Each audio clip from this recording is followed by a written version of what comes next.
Hello, name's Cedar, and I'm back reading another story from the Tales from the Pizzaplex, the B7-2 book. I just thought I felt like reading the next story.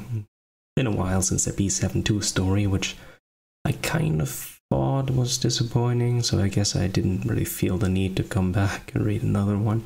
But I think it's gonna get better. I mean, from what I saw on the internet, there was a lot of meaning attached to the other stories, or like some lore that's interesting. So I definitely want to read these, and I might as well record them and upload them if I'm gonna read them anyway, right? So I'll just do that now. Travis Hutchins. Oh, maybe I should say what story this is. This is the story Alone Together, and yeah, I'll just start right away. The second story, just in case you were wondering. Travis Hutchins shoved his math book into the school locker. It was in between third and fourth period at Brighton Middle School. Kids chatted it up with their friends as they walked by him, while, as usual, he stood by himself in the main hallway. Let's go to the volleyball game next this Friday. Travis turned his head towards a kid named Pedro, who was 2 lockers down talking to his friends. It'll be cool to all go together. Let's ask Donna and her friends to go too. Travis had a fleeting thought that he could say something and try to get an invite, but his jaw remained tightly closed. He'd always been a shy kid who liked to work with his hands and found it hard to make new friends, especially in middle school. He was an average 7th grader with honey blonde hair who liked to wear faded tees and jeans, and hadn't quite had his growth spurt yet, which resulted in him being the shortest kid by an inch or 2 more. He always wore his favorite Little League hat that was faded and frayed, with a little hole on the bill for comfort. Yeah, that'll be fun, a kid named Brett said. Then we could hang out at the Mega Pizzaplex afterwards, so, who's gonna ask Donna? Travis had seen the Mega Pizzaplex, of course. It was huge, but he'd never been inside. It wasn't the kind of place his dad would go, and he'd hoped to go with friends if he could make them. Pedro should, since it's his idea, Marcus suggested with a big smile. Fine, I'll ask. Not a big deal. Pedro shrugged uncomfortably, and his friends laughed. Travis could have asked Donna. She was in his 5th grade science class, but he couldn't bring himself to jump into the conversation. His shoulders slumped as he slammed his locker shut too hard. Oops. The boys turned to look at him. Travis swallowed past the sudden tightness in his throat and shrugged at him. He felt his cheeks burn red, and he tried to say sorry, but his lips wouldn't move. The boys gave him a squinty frown, and Travis ducked his head as they turned and walked away. So weird. He heard them whisper as they disappeared down the hall. Travis felt a funny pressure in his chest as he adjusted his bald cap, hitched his backpack onto one shoulder, and strode down the hallway towards woodshop class with his head down. The grey and white speckled floor tiles were a comforting view, better than looking at kids who ignored him, he supposed. When Travis would see a pair of feet come into his view of the floor, he simply shifted and walked around them. The fewer awkward interactions, the better. He liked to envision a clear bubble around him as he walked, as if no one could break through the barrier as he protected, and he was protected from the put-downs and static energy from other kids that were sometimes too hard for him to be ignored. He ignored the whispers, the laughs, the loud voices, the vividly painted posters on the walls of the school for school events and club meetings. Crowds of outgoing kids made him feel uncomfortable and out of place. He never knew how to join into conversations, and his gawky silence always made him break out in sweats. Travis had always been shy, but he'd had a couple of friends in elementary school. But everything had changed drastically when his mom left. His dad, with had withdrawn and was hardly speaking to him, and Travis had grown even quieter. Dad left for his mechanic shop early, and they ate dinner in silence when he came home. And without a parent to encourage him to sign up for band or Boy Scouts, Travis had slowly pulled out from school activities and drifted away from his old friends. He'd been so sad and hadn't known how to pretend that things were okay when they really, really weren't. So now, several years later, he was still alone. That changed everything. There were times Travis blamed himself. He blinked the painful thoughts away as he walked into the large woodshop building. The ceiling was tall and the windows were large, allowing the sunlight to shine into the substantial space. Work tables lined the center of the room, and off to the side stood the big machines, the planners and tabletop saw. The room was surrounded with storage cabinets, shelves stacked with wood, small hand tools, nails, screws, glue, rags, sandpaper, and wood stain. Travis's mood shifted as he breathed in the earthy and industrial smell of the shop. It always made him feel at ease, secure. In woodshop, there was nothing to worry about. No, they're just giant saws, nothing to worry about, right? That's what we learned in the other story, right? What was it? The Monty Within, right? I think I would argue it's not that safe, but it was his place to create. When he created, everything in his life, even his feelings, quieted down. He enjoyed losing himself in building things from wood scraps. It made him forget that his mom was gone and that his life was lonely. He knew he didn't belong at school, but as soon as he stepped into woodshop, everything else faded away. He guessed he got his love of woodshop working with his hands from his dad. Dad worked with cars, and Travis liked to work with wood. His father used to work with him on school projects. Of course, that was before Mom had left.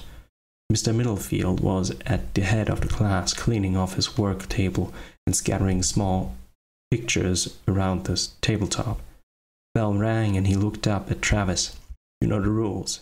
Hats off in class, please." Travis nodded and added his hat to those already on hooks by the door. Travis ran a hand through his flat hair and strode back to his table near the back. Mr. Middlefield was his favorite teacher. He was a stout, older man with thinning grey hair and a puffy beard. He wore faded overalls and a tool belt that held a few tools and broken pencils. Each time he needed a pencil, he'd reach into his tool belt and find the tip broken off, or the pencil cracked in two. He'd say, "Darn it," under his breath, which made the class smile. But most importantly, he treated everyone equally.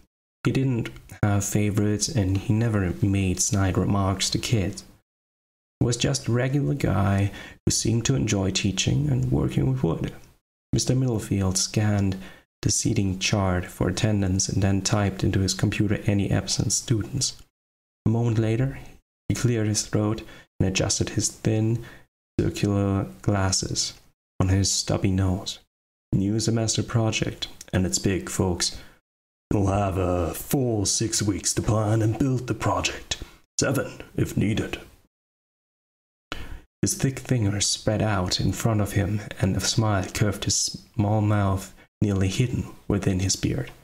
"I want you all to create something unique, and the more difficult, the higher the grade. Something out of the box. Use the project to stretch out of your comfort zone and expand to your creativity. But don't worry, I have a bunch of ideas to inspire you all, laid out on my work table here. I'll call you up by row, and you can come and choose a project." Sounds like fun, Travis thought. When Travis's row was finally called, he stood behind the other kids. Even on his tiptoes, he was too short to see over the others, already crowded around the table. His growth spurt hadn't kicked in yet.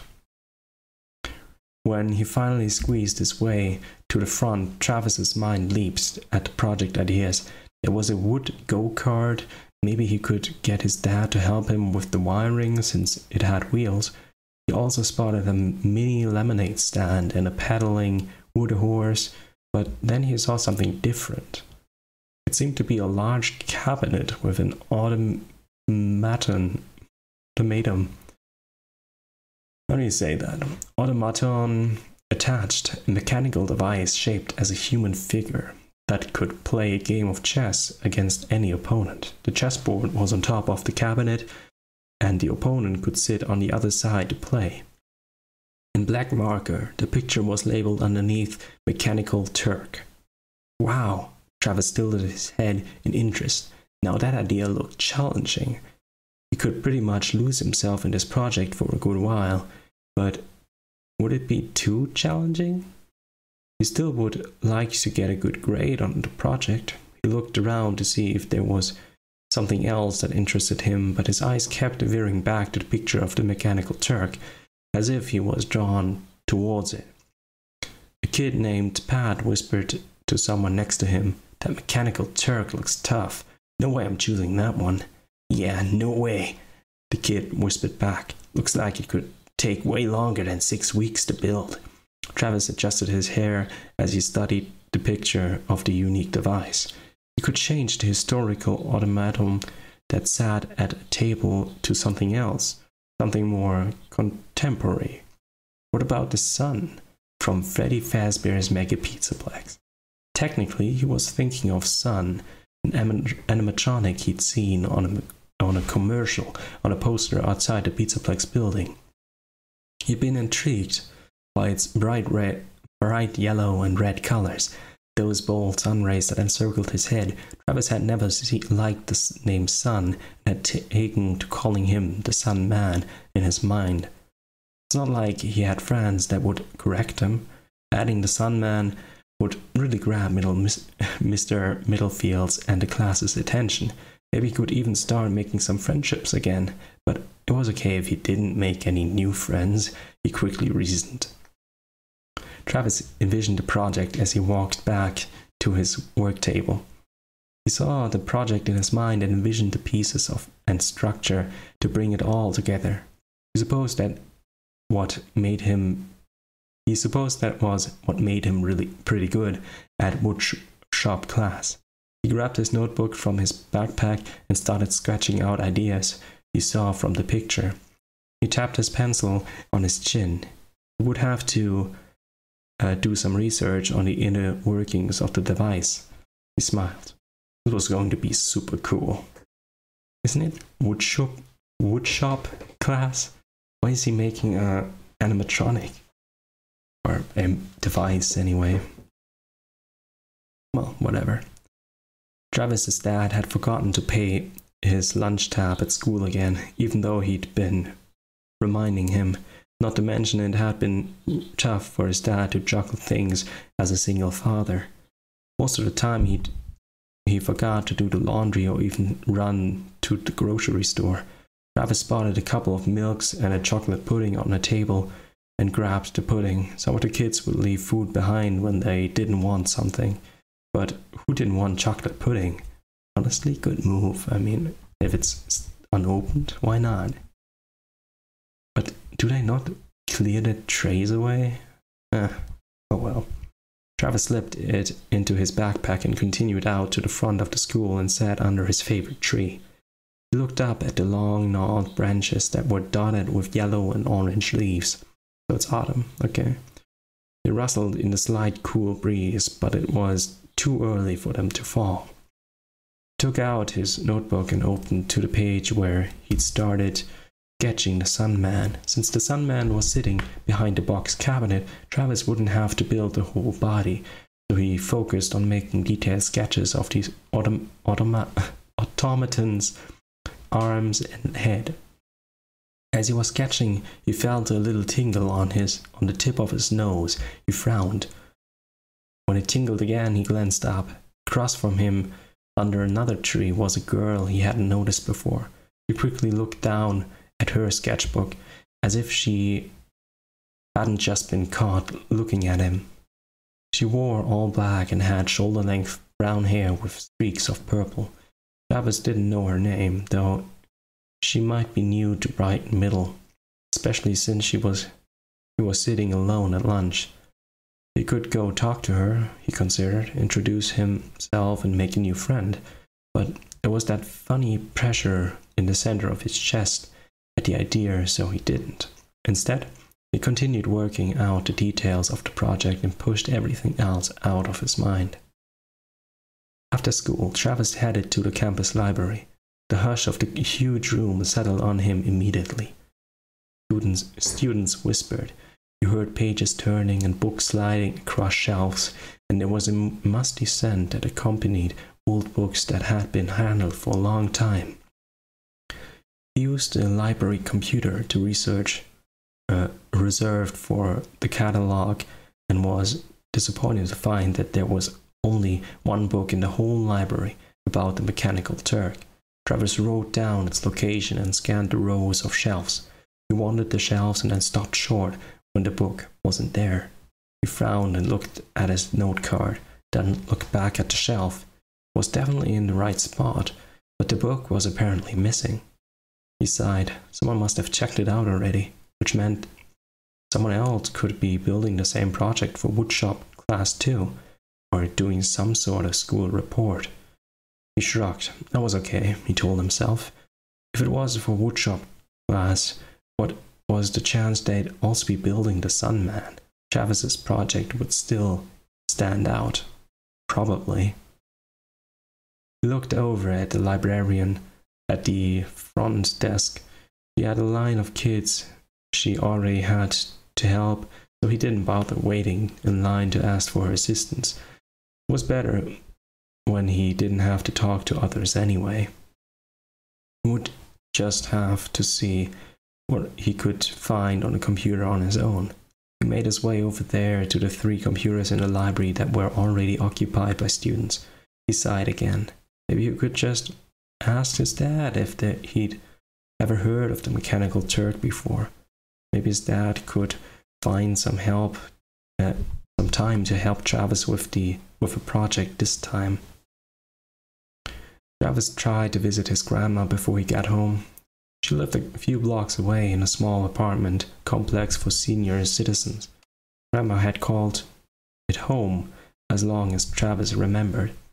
He walked down the row of doors until he reached her apartment and knocked on the faded blue door. No one answered.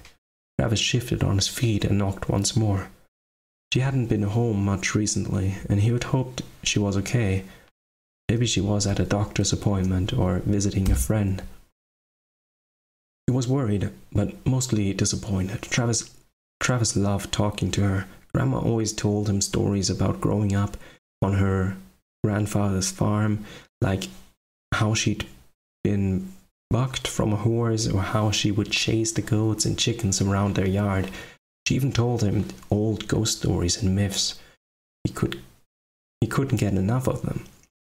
He reached into his backpack and placed the chocolate pudding cup on the small doormat outside her door, hoping she'd come across it before a stray cat or dog snatched it. Chocolate pudding was Grandma's favorite. He always grabbed pudding cups for her when he could. Then he started off for home. Travis had lived in the same neighborhood his whole life. It was a quiet street with large trees that were now shedding their autumn leaves onto the road and gutters. Few of the sidewalks were cracked from the roots. The trunks, families kept up their yards, and occasionally there would be some construction work going on when someone replaced their roofs or had their home refreshed with a new coat of paint. His dad hadn't done much to their house for a long time. The bushes tended to look overgrown, and there were always dead leaves on the tall grass. Occasionally he did some yard work on the weekends, and Travis would help him. When they were finished, they would sit in front of the TV for the rest of the quiet afternoon, or Travis would go to his room to sketch new project into his notebook. Travis walked into the house and set his backpack on the floor, but then he remembered. His mom used to not like that, so he picked it back up. How house had dark wood floors. He thought the stain was called Carrington, with matching baseboards. The walls were painted a pale blue, decorated with a few family photos and some bright pieces of artwork. Mom and Dad liked antiques and had spent years furnishing the house with second-hand furniture from estate sales and antique stores. It had been their thing to do together. For familiar blanket of sadness fell on Travis as he walked to his room. There were a few posters on his walls. One was of Freddy Fazbear, and some were of old cars that his dad always liked. Travis used to listen to his dad talk about vintage cars when he was little, and his dad had quizzed him on different years and makes of models for fun when they would spot one on the road. Travis smiled when a flash of memory came to him when he would go on drives with his dad in his vintage 1969 Nova. The car needed new paint, had taped up black seats with no interior on the roof or carpet on the floor, but Dad had rebuilt the engine and cut out the rusted parts on the body and rebuilt it all himself. Dad was super talented that way. Those days were gone, though. There hadn't been any rides in the Nova for some time. Travis learned sadness was hard to overcome for him and his dad. He wished there was some kind of switch he could flick from melancholy to joy, but he was old enough to know that that wasn't how life worked. Or that was what his grandma would tell him when he used to try to hold back tears if his feelings got hurt from kids teasing him because he was so shy. Got to feel your feelings, Trav. It's the only way to clear them out. But it takes time. There's no rushing about it. Travis wasn't sure about it, wasn't sure why, but as he stared at his room, he suddenly noticed it needed a good clean. His dresser and side table had a layer of dust across the top. His floor could use a vacuum too. Dad didn't really do housework, and since he was at the shop for long days at a time, Travis would have to clean when he had a chance. He looked at his full backpack, but now he had a bunch of homework to do. Mom used to joke that getting a conversation out of Dad was like pulling teeth. Mom was the chatty one, of course. She'd kept their home full of conversation, music, humming, jokes, and smiles. And now she was gone. Sounds were all taken away. There was so much silence. Travis often thought about his home like a painting. When his mom was home, their life was like a colorful artwork she'd picked out for the walls, full of brightness and cheer. Now, their home was like an outline canvas, with only colors of gray and black. That night, when Dad came home, Travis heard the front door open and shut. He walked out of his bedroom and watched his dad rifle through the mail. He tossed his keys onto the small table by the entry along with a few envelopes. He pulled off his dirty coveralls and left them at work, but his wrinkled t-shirt was still smeared with dark grease and dust. His hands were thick and strong, and the grease that he could never get completely clean was still lined under his fingernails. His honey blonde hair was sticking up in funny directions because he had a habit of running his hands through it when he was working out an issue with a car. His dirty boots were already off and left at the door. "Hi, Dad," Travis called to him. His dad sighed, ran a hand over the scruff of his hard jaw. For a moment Travis thought he wouldn't answer, but then he finally said with a tired breath, "Hi, Trav." They stood there for a moment in the silence of each other's company. His dad blinked a few times, and then he went to take a shower. Travis went back to his homework. Travis had sprawled out on his twin bed while he read his assignment reading. Some of his school notebooks were on his side table, and a few books were on his bed. One thing he learned about middle school was there was a lot more schoolwork. He didn't really mind though, since it kept him pretty busy. There was a knock at the door and Dad walked into his room. Travis sat up on his bed, surprised. His dad unusually met up with him in the kitchen. His dad usually met up with him in the kitchen for dinner.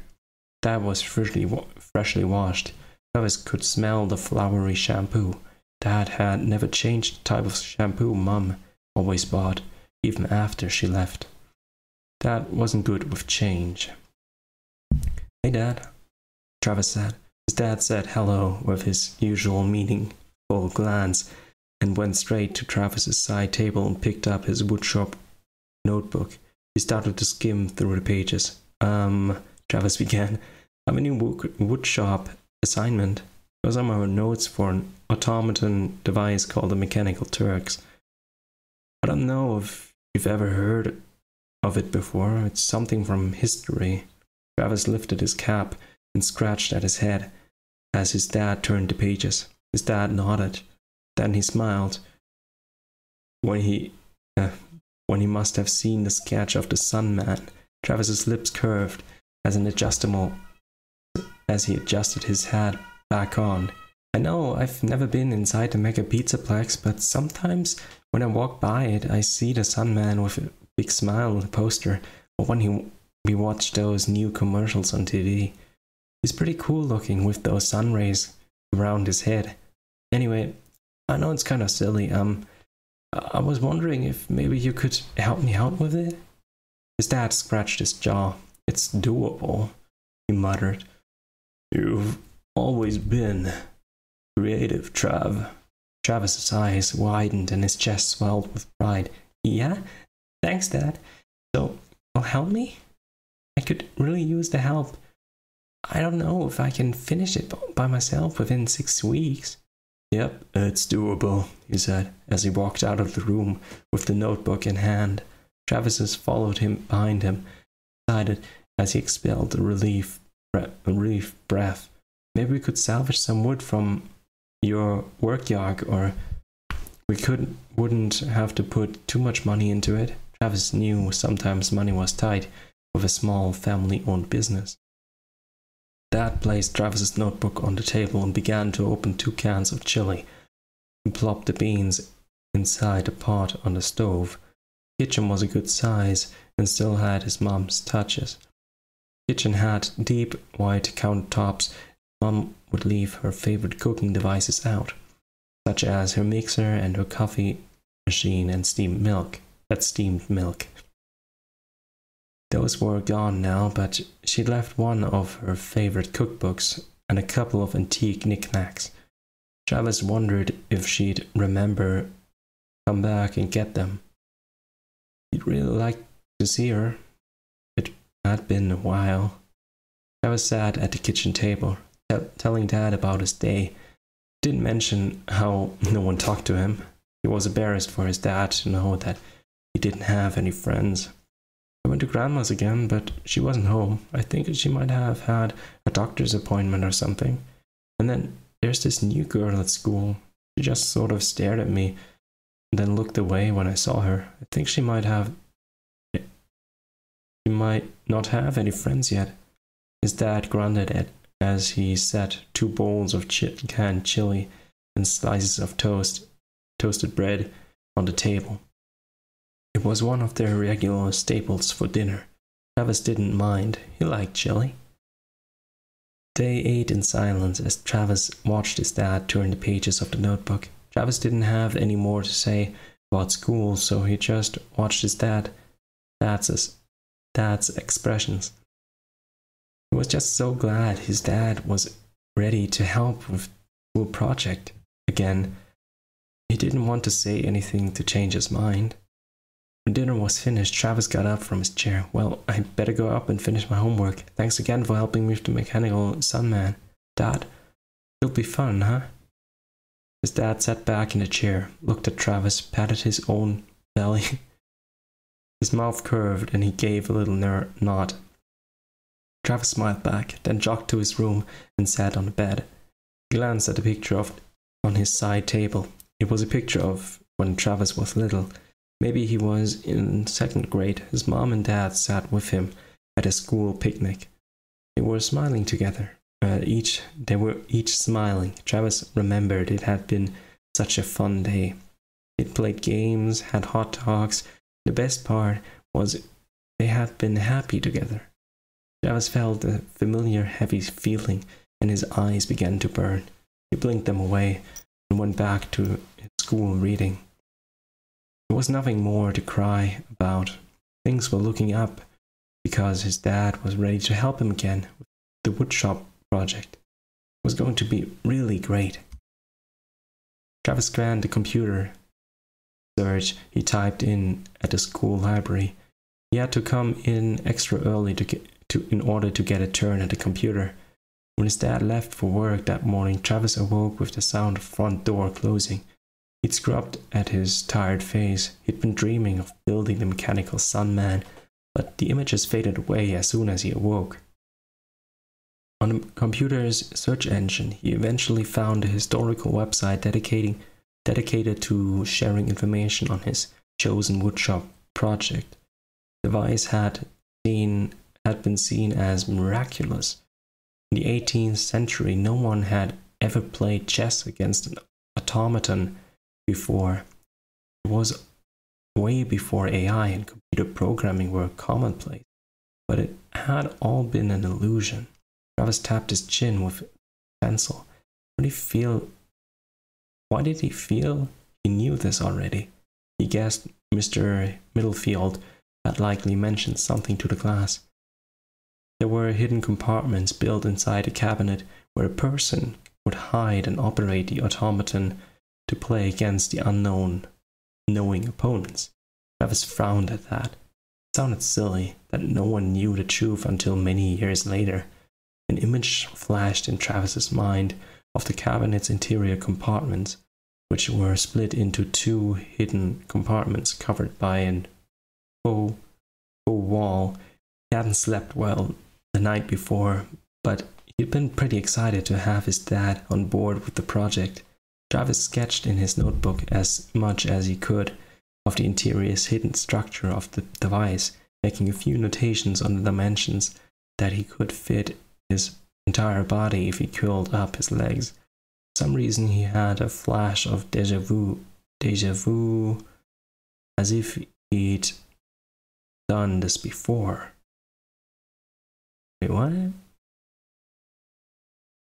He felt like he knew this already, and now he felt deja vu. That's kind of odd, isn't it?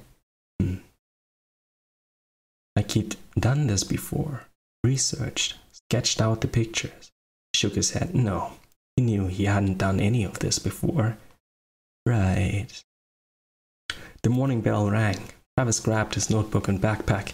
He needed to stop by his locker for his history book. He walked out of the library and someone stepped in front of him and actually stopped. 2 black boots were lined up against his tennis shoes. Travis was so surprised he glanced up with wide eyes. The new girl stood before him.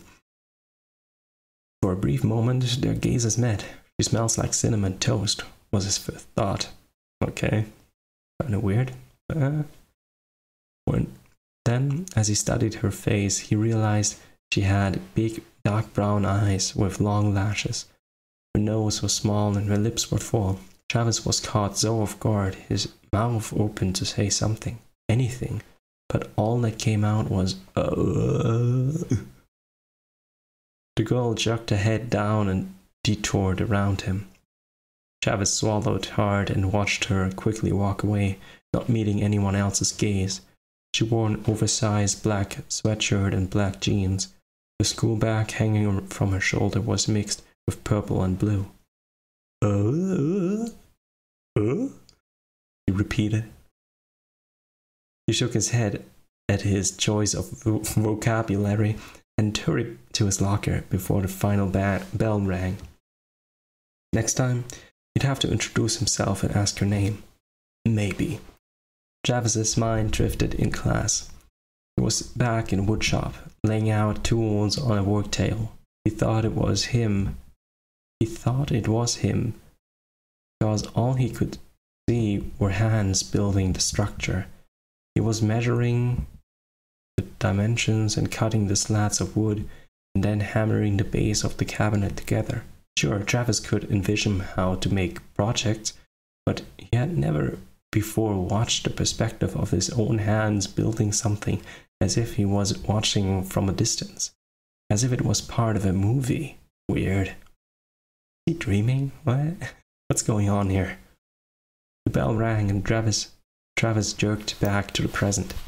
I guess maybe he's just so focused. Tonight's assignment reading is on the board, Mrs. Sullivan called out. What? Travis glanced down at his notebook and discovered that he hadn't taken any notes. He had not taken any notes? Yeah, there's a typo there, I guess. Oh no. He looked around and watched everyone packing up for the next class. He hoped Mrs. Sullivan didn't have a pop quiz tomorrow on her lecture. What was going on with him? Shaking his hand, he stuffed his notebook and book into his backpack and headed out the door for second period. Yeah, this is kind of weird. Just a little weird, I guess. But I'm in with this. Interesting. When Travis walked up to his house after school, Dad's pickup truck was already in the driveway. He usually wouldn't be home for a few more hours. Travis' eyes widened as he rushed across the lawn to the front door. Inside, he dropped his backpack and called out, Dad? You home, Dad? There was no answer. Travis rushed to the kitchen to find him, then to the living room, even to his dad's bedroom, but he was nowhere to be found. Then he had a thought and rushed out to the backyard. There was his dad, piling scraps of wood next to the work shed, where he kept all his tools. The backyard was a small square area, surrounded by a fence lined with overgrown ivy. The grass was usually dry and had patches of dirt because the yard had become a project area where Travis and his dad liked to build things. Dad, you got the wood. That's great. We can get started right away. Travis was beyond thrilled. Excitement rushed through him as he ran back inside the house and got his notebook out of his pack. Then rushed back to his dad, telling him all the dimensions he gathered at the library as they got to work. Travis was hammering at a piece of wood so hard that perspiration dampened his forehead. He stepped back and looked at the structure of the boxed cabinet. Why would you be hammering at a cabinet? I guess there are a few reasons. You don't really use nails for a cabinet. I wouldn't. Well, there are different designs, I guess. Forget what I said. Stepped back and looked at the structure of the boxed cabinet he'd put together for the mechanical sun man. He ran his hand over the top of the wood and flinched back. Ow! He glanced at his hand to see a small drip of blood on the inside of his forefinger. Yeah, you didn't sand it down yet, did you? He looked at the structure and spotted a sharp splinter of wood sticking out of the surface. Suddenly, a fully built cabinet appeared before him, but the automaton was missing. Travis stepped back in surprise. Whoa! Spun around and noticed something else. He seemed to be surrounded by total darkness. Bewildered, he said, "What's going on?" His voice echoed around him. He wasn't in a woodshop class. He wasn't at home. It was like a black abyss engulfed him. He looked down and saw there was no ground, just darkness. He looked left, right, and above. Chill and unease rippled his back. "Hello?" he called out. "Where am I?" Where is everyone? Once again his voice carried, echoing through the vastness. He began to walk through the bleak nothingness. Dad? Mom? It felt like he had walked a long time when he finally heard footsteps and spotted a burst of light ahead of him. Travis picked up the pace to get to the light. He watched two forms moving in distance, or were they dancing? As Travis made his way closer, he recognized a Sunman dancing in circles. He was dressed in bright yellow with accents of red.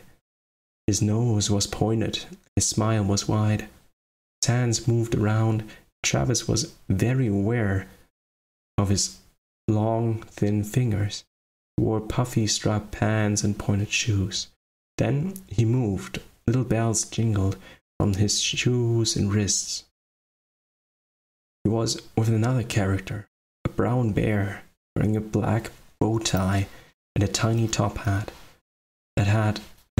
that sat on his head. A blue lightning bolt was painted on his chest. Travis was pretty certain the bear was Glamrock Freddy from the Mega Pizzaplex. The bear went to sit at another box cabinet with a chessboard placed on the top. The playing pieces were red and yellow. The Sunman danced around the bear as he decided on his move on the chessboard. Glamrock Freddy made a move with a red pawn. Then the animatronic got up from the table to walk around, swaying to the music. But when he rose, the bear knocked over a couple of board pieces. The Sunman rushed over to see the fallen pieces rushed over to set the fallen pieces right again on the board. Then took a seat on the other side of the table and stared at the board as he moved his head to the music. Travis wasn't sure what to do. He was mesmerized by them. He felt like he was in another world, as if he'd been slipped into a movie or a video game. Should he try to speak to them? The Sunman made his move with a yellow pawn, then got up to dance around Travis, circling him and waving his arms to the music, which seemed to be speeding up. As the beats, the music played faster, the Sunman danced more erratically. Hello? Travis turned with him, trying to follow him, but he started to get dizzy. Stop, Travis told him, holding up his hands. Please, I don't understand what's happening. Please slow down. Where am I? Why am I here? Suddenly, the music stopped, and so did the Sunman, right in front of Travis, leaning down towards Travis's face. Too close. Travis sucked in a breath as the Sunman's round, pale white eyes stared intently into his. Travis trembled from his odd intensity. Why does it all seem so familiar? The Sunman whispered gleefully. Travis woke up in his bed, breathing hard. His hand shook as he ran it over his face. He licked his dry lips and murmured, Why does it feel all so familiar? All day through school, Travis had this strange, nagging feeling. It was that feeling like he'd forgotten an important assignment at home that was due. Travis checked his backpack and was sure he had all his assignments, and he didn't really have anything else to do but go to school.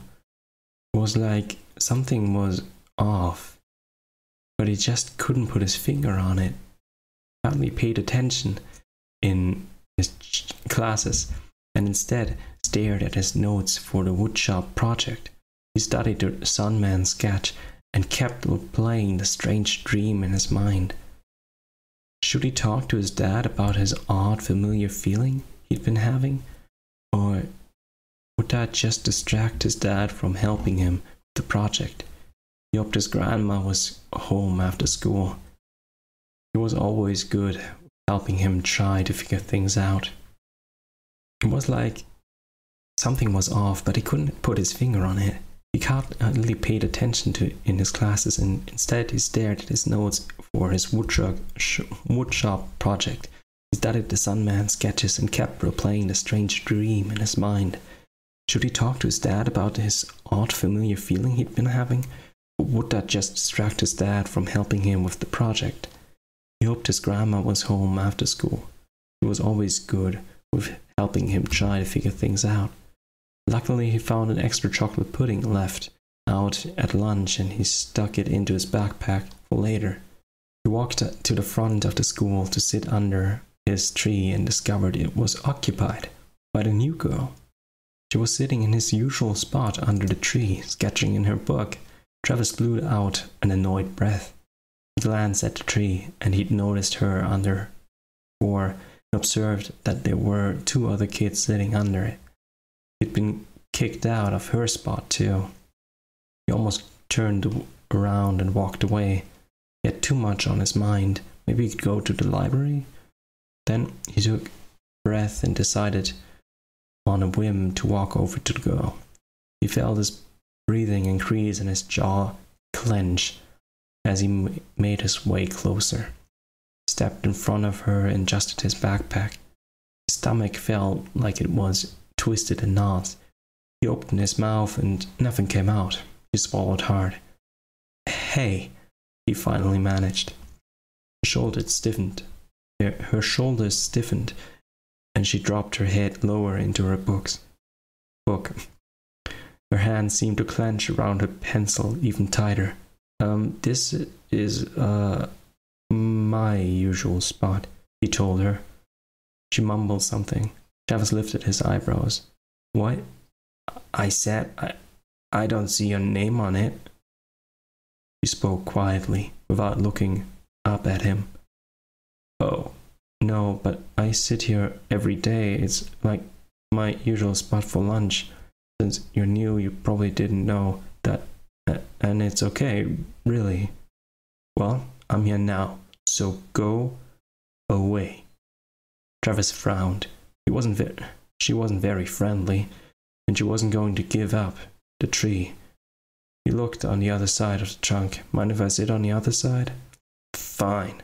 Just stop talking to me," she hissed. Travis shook his head. Sheesh. She wasn't nice at all. "All right, fine." He walked around the tree and dumped his backpack on the ground and sat with his back to her. He took out his notebook to make a list of materials he was going to need for the mechanical Sunman. Gosh, he'd rather she'd just ignored him than talk mean to him. After school, Travis eagerly took off to his grandma's apartment. He had so much to talk about with her. He knocked on her apartment door, not really expecting her to be home, but hoping. When he heard her call out, "Come in," Grandma was finally home. Relieved, Travis walked into her studio apartment, smelling the vanilla-scented candles she would usually light. Spotted her right away, sitting in her brown recliner in front of her television. She was watching a game show where families compete against each other to solve guessing games on funny topics. But he noticed a few things were different. She seemed to have gotten a new couch and a new coffee table. There was even a new tablecloth on her little table, covered with purple plums. "Travis, it's so good to see you." Grandma had curly grey hair and a smile that was always friendly. She never wore glasses, even though she had a very hard time reading small print. Grandma was stubborn that way. She liked to wear colorful tops. Today's was full of pretty bright flowers. "Grandma, I've been coming over, but you haven't been home." She waved a hand in the air. "Oh, I'm just visiting old friends, doing some traveling. I've been on some new adventures, Trav. I visited so many great places. I'm going on another trip soon. I can't wait." Wow, another trip? Travis felt a little disappointed she was leaving again. When he was able to visit her, he didn't feel so lonely, even if it was for a short time. "I have some new stories to tell you after we catch up. Can't wait to hear about them. Travis smiled, pulled out the pudding from his backpack and retrieved a spoon from the kitchenette for her. Grandma's eyes widened as he handed them over, and she smiled with joy. Looks good, Trav, thank you. So, what have you been up to? How's your dad? She dug into her pudding. Travis sat in a wood chair by her small table. I've just been going to school. Dad is good. He's going to help me with my school project. Her eyebrows lifted in surprise. Really? Travis nodded. She studied him a moment, then asked, Make any new friends lately? No, not really. Travis shook his head. Then he thought about the new girl. Grandma knew that he was shy. She was always telling him to go out and meet new kids. Well, he tried speaking to one today, and she had been mean. Well, there's this new student, a girl, but she doesn't talk to anybody. And then I did talk to her. She didn't even look at me. She wasn't very friendly at all. Maybe she's shy like you, Trav. Travis thought that over. I don't know. He hadn't seen her talking to anyone else. Maybe I'll think about it. I wanted to run something by you, Grandma. Something weird that's been going on. Her eyebrows lifted and her smile boomed. Oh, sounds like a good beginning to a story, she told him. Tell me about it. I got plenty of time. He adjusted his bald cap and proceeded to tell her about his woodshop project and the details of the mechanical sunman. How, as he researched details, strange images had been flashing in his mind. Things had seemed really familiar, as if he'd experienced it all before, but he knew they weren't his memories. I mean, he continued, I've never even heard about an automaton device before, so these can't be my thoughts, but why would I keep remembering and researching and building the cabinet before when I haven't? I just don't understand what's going on. Grandma licked her lips as she finished her chocolate pudding. Could be you might have a ghost on your hands. Yes, Grandma, that's exactly it. It's all ghosts. You're right. Travis's eyes widened. A ghost? She nodded.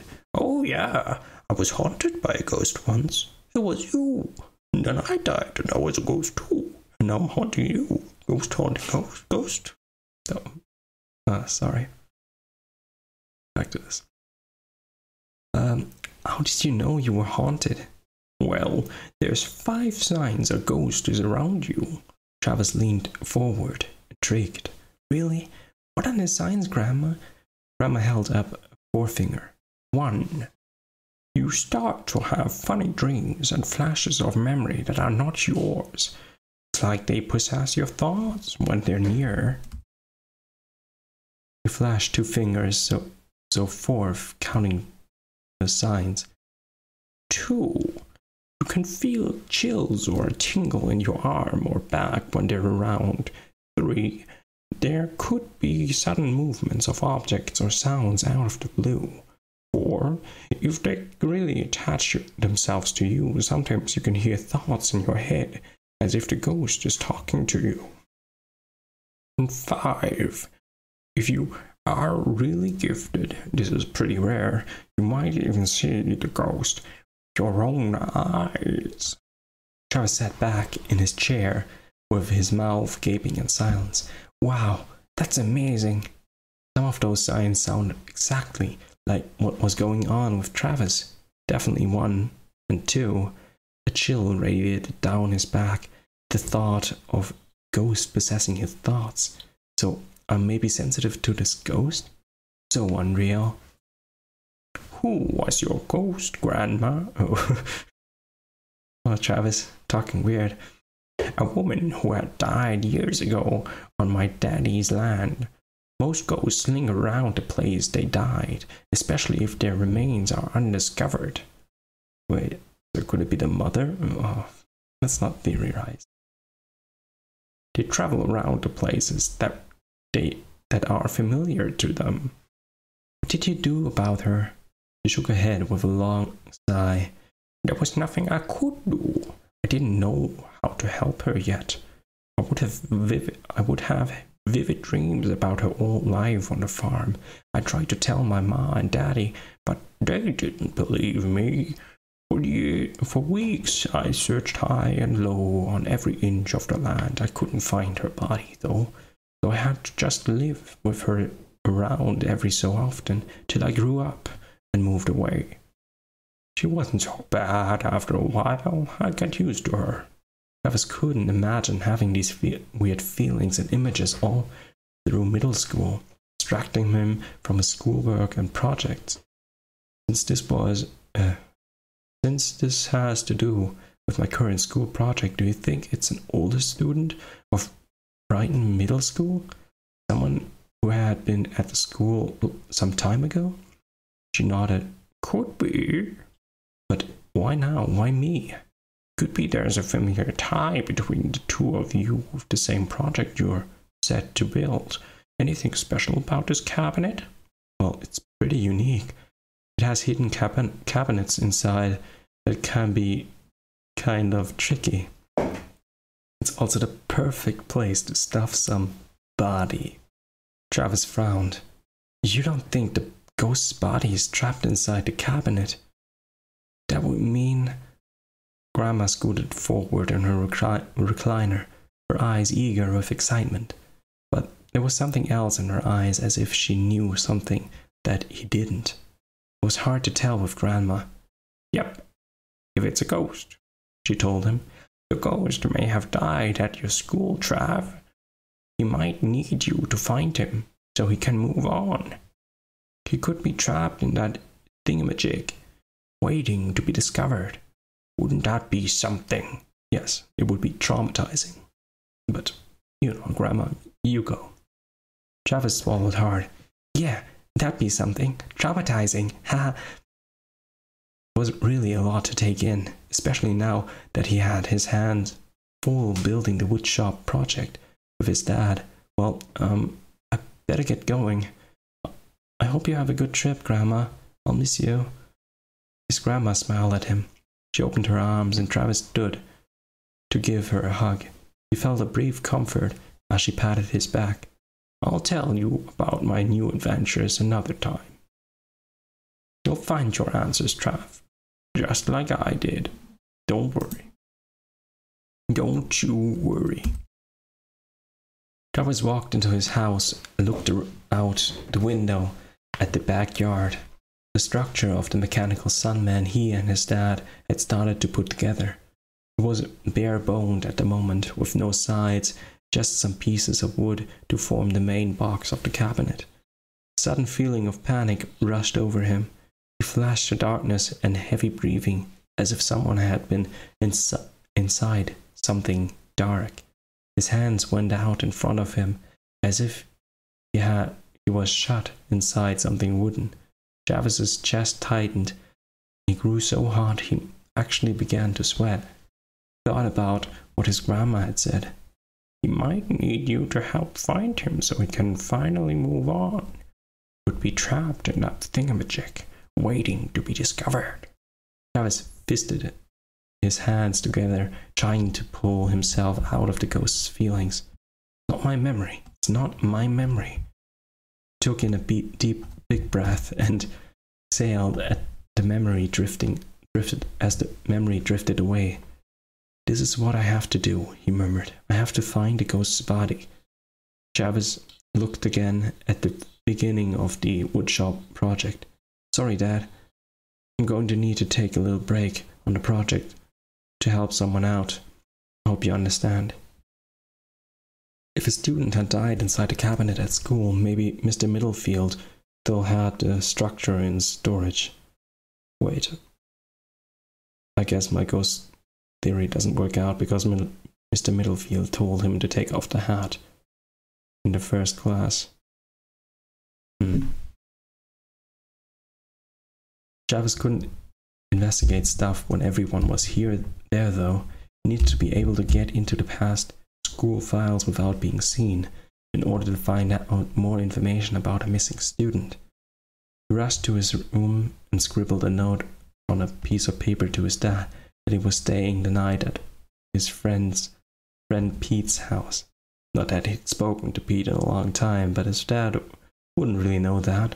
Then he grabbed a clean set of clothes and stuffed them into his backpack with his books and notebooks and rushed to the kitchen to grab an apple and a banana. He ran out to the house and took off back to the school before Mr. Hadley, the janitor, locked it up for the night.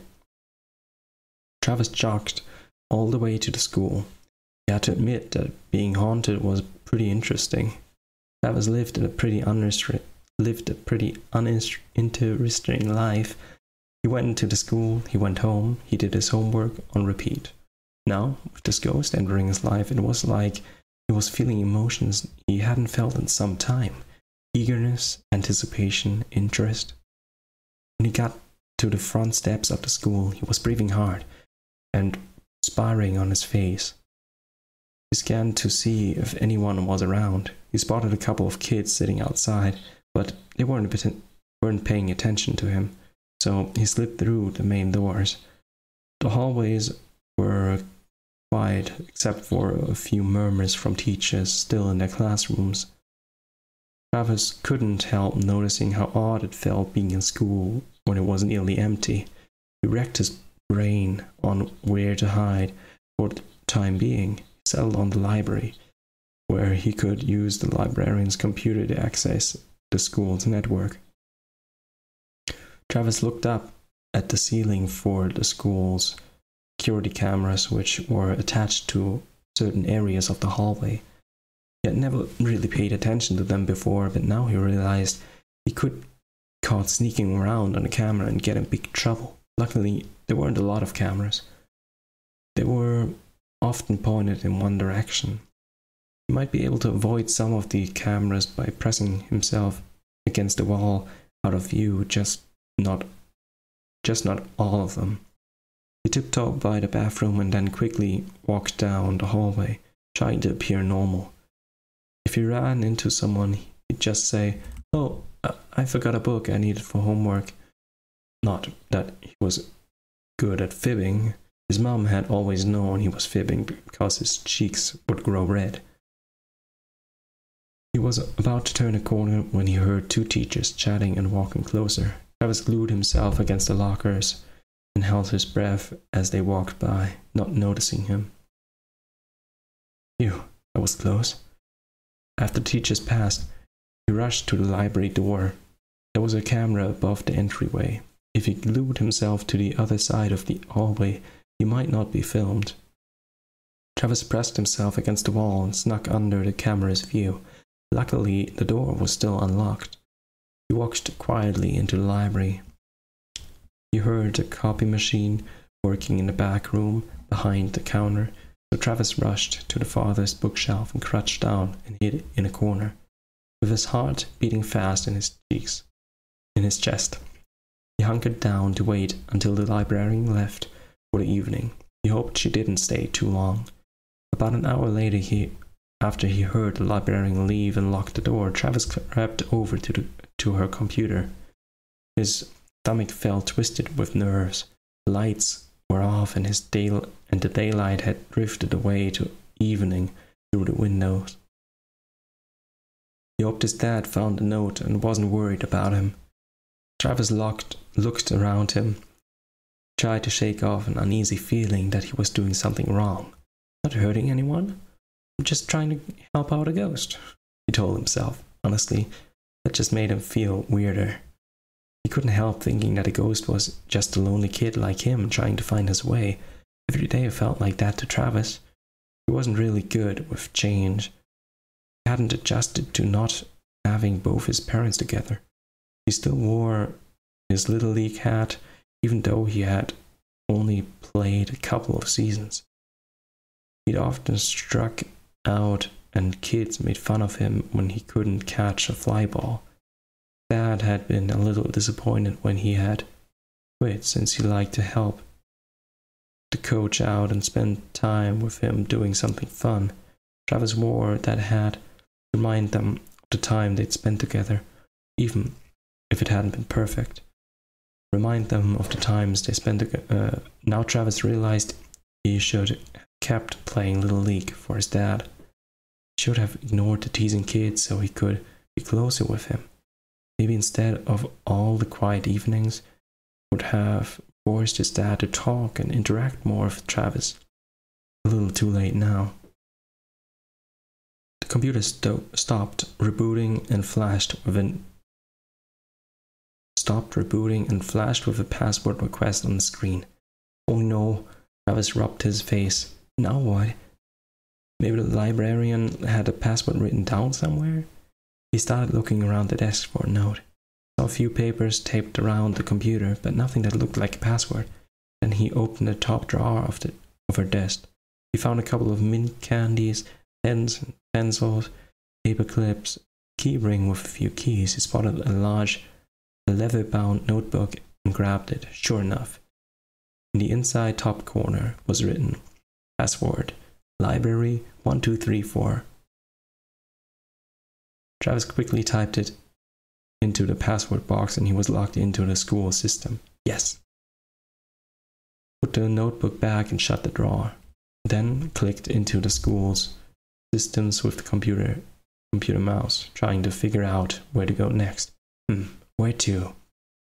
There were tons of folders and a whole network of school information that he wasn't familiar with. He tapped his chin. He guessed he should look for records of any missing students. In the search feature, he typed in missing students. Nothing showed up. Okay, how about here?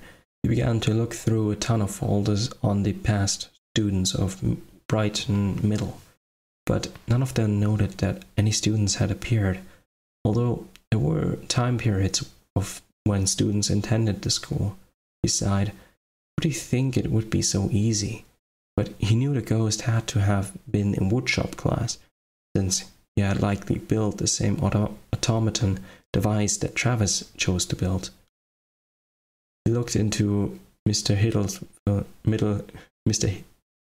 Middlefield's class rosters, but the list of names didn't help since he didn't know the ghost's name yet. There was nothing that notated grades or special projects. Mr. Middlefield likely kept that information in his own files. Travis considered going to the woodshop class next, but he wasn't sure he could avoid the camera that was inside the large classroom.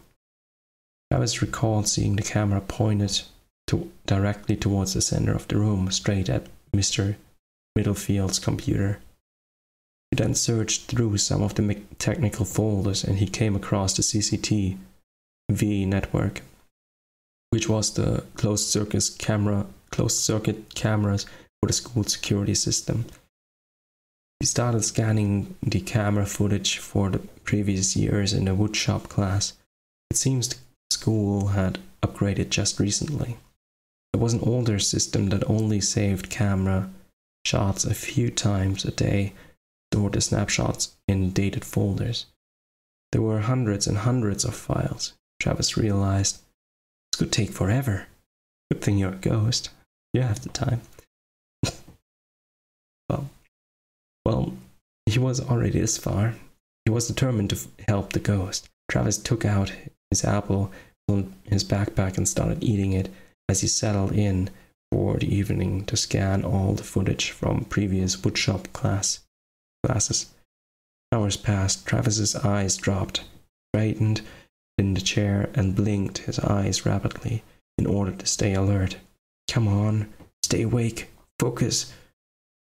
When he zeroed in on the screen, he realized he finally found something. It was a picture of the woodshop class filled with projects. However, the picture must have been taken after school because there weren't any students in the classroom. The work tables were empty and there were projects gathered together in a corner section of the class that these students must have been working on. Sure enough, Travis finally discovered evidence of a mechanical chess-playing device sitting on a cabinet.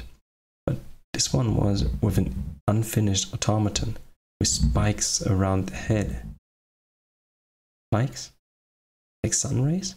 Travis gasped. It was really true. It was being haunted by a ghost from Brighton Middle School. The dreams, the memories Travis had been having were all from the kid who had built the device before him, had somehow died. They both wanted to build the same project. The Sunman theme was likely why the ghost was drawn to Travis, flooding him with his memories and feelings. Had Travis even wanted to build the Sunman, or was it all the ghost's influence? The ghost calling out to Travis to help him, to find him, somewhere on the school grounds, possibly from inside the hidden compartments of the mechanical Sunman cabinet. Travis shoved out of the chair and began to pace in front of the librarian's computer.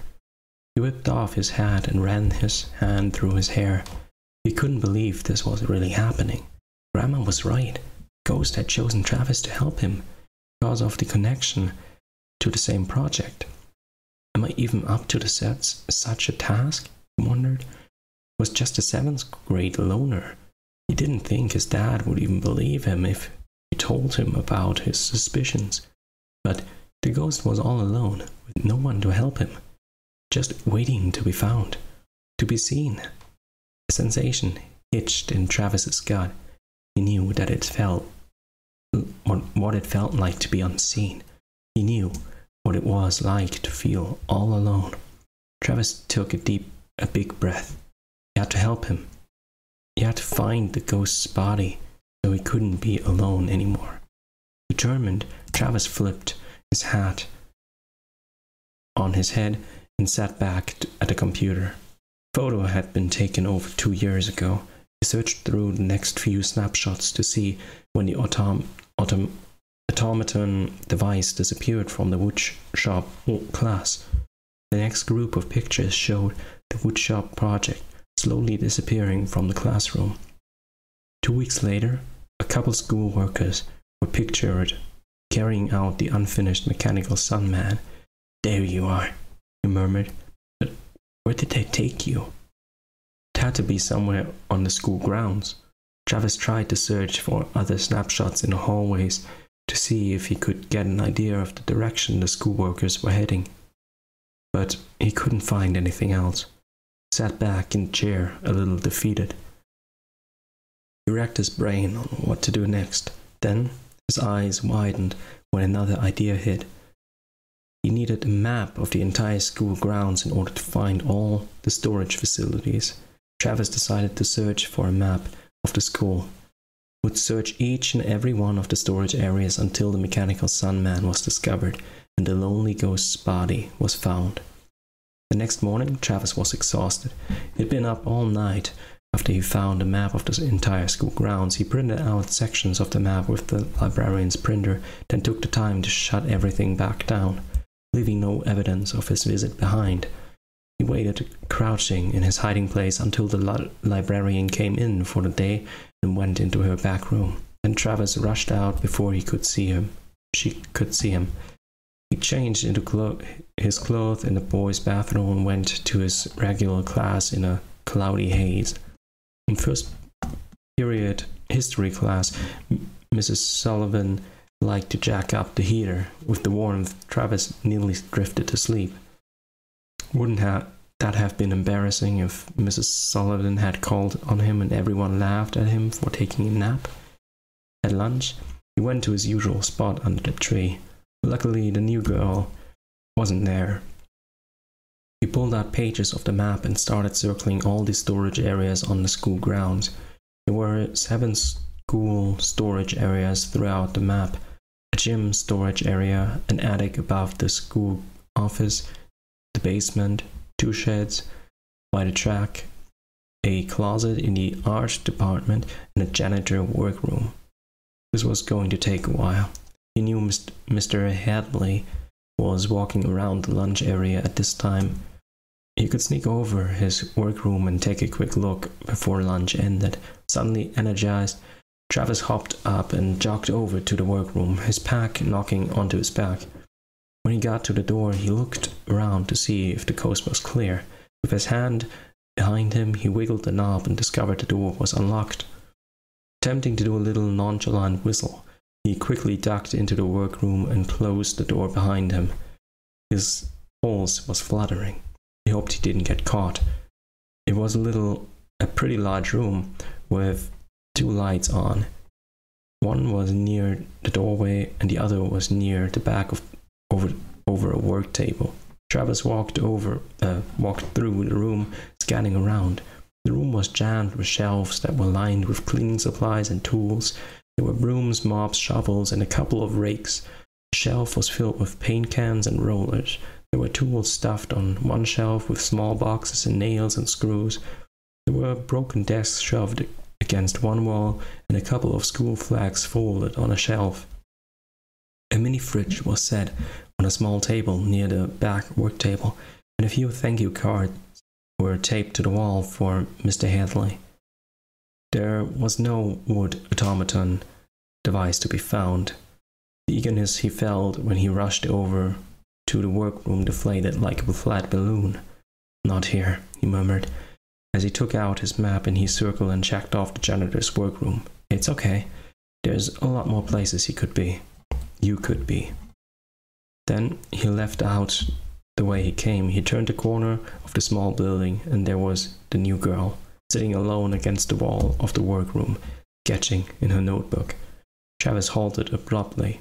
He remembered the unwelcoming conversation he'd had before and was ready to turn right around, but he also remembered his grandma encouraging him to try to talk with her again, because she could be shy like him.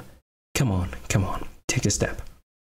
He forced his legs to move towards her, slowly walked closer.